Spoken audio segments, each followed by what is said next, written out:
two frame things here. Frame as in framing someone, because, you know, in the last book, The True Crime that I was working on, 3 people almost got framed for things that they didn't do. But picture frames, it has to be about picture frames. We always talk about the picture, but the frame is so important, what we're framing that story inside with. And look, historic frames are so exciting in the things they can tell us about the painting that's in them and where they've been.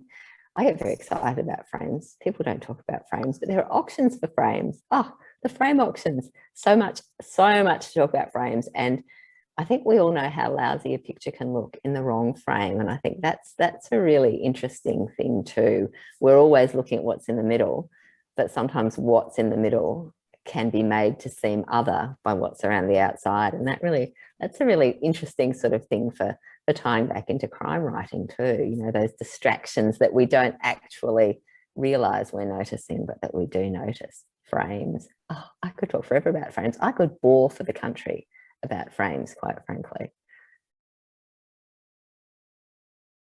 Changing the way you look at things has to be where change takes me, because I think that's, we get very one-eyed and very, very narrow in our perception of both the visual and both the world around us. So I think opening yourself up to change and changing the way you look at things is key to living life, but also key to what your protagonist is doing in their journey.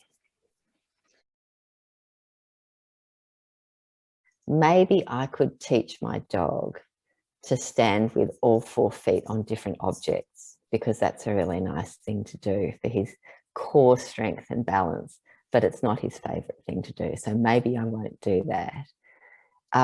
Maybe I'll get to go overseas next year. Maybe we all will.